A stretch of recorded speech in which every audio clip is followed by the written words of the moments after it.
So, giant cleaning company and services firm Spotless is about to be IPO'd in May by Pacific Equity Partners. I'm joined by Stephen Bartholomew. Very quick turnaround on this company, wasn't it? Because it was only bought in 2012, Steve. Yeah, April 2012, the board surrendered to PEP, or Pacific Equity Partners as they're called, after a really torrid battle where the chairman at the time, Peter Spedley, came in for personal attack from his own shareholders who threatened to dump him for resisting the offer, which he always believed was too low. So what are the growth prospects for Spotless going forward? Well, in the period that they're forecasting out to 2015, we're basically going to see a doubling of the profitability of the business. Right? So it's a pretty reasonable achievement. They've taken huge swathes, not just out of the headcount, but out of the cost base, and that's part of it. They've simplified the business. Assuming they can deliver their numbers, it's a fascinating insight into what you can do if you're not listed. If you have a single owner and you have incentivised management, if you tried to do this in a listed company, the trauma of it all would be too much for the market to accept. And you'd have all the daily news flow about 790 full-time equivalents being got rid of within the first 6 months of private equity ownership, that kind of stuff.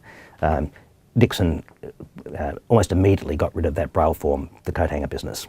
I don't think he would have cared if he got not a dollar for it. Whereas if, as a listed company, Spotless had this obligation to maximise value and all the rest, and so they kept declining the sort of the lowball offers. I don't think PEP would have factored in any value for that business. So it's much easier for a private equity firm to just say, we don't want that business, just give it away. But one of the things, I guess, about sort of the idea of the modern corporation is that every company should be effectively outsourcing bits of its divisions that it doesn't really do very well to a company like Spotless, right?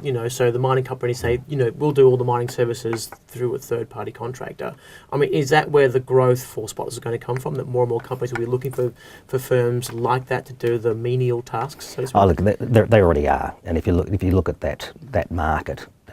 We've got a couple of the international players, already operating in this environment, offering for their full suite of facilities management in effect, where they do everything from catering and cleaning and dry cleaning to gardening and painting and the whole gamut of services, facility services. That's definitely a growth market, and there's no doubt that the siloed, the sort of the more specialised service providers are getting actually pushed out of the market by guys who can come to a Coles and say, we'll do everything for you. We'll run your canteens, we'll paint your buildings, we'll whatever.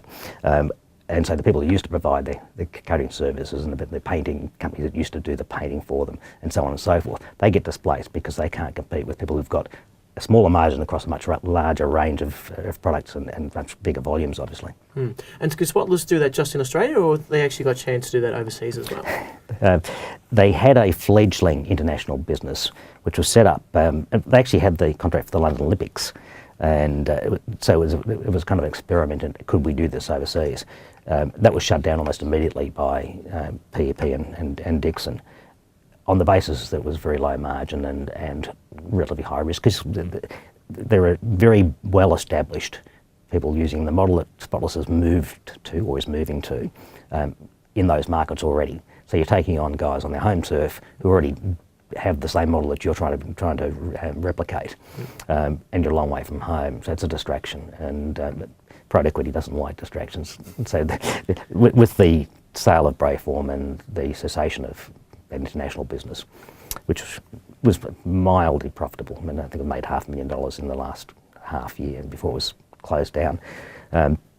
It's a much simpler, easier to manage, less distraction, providing kind of portfolio.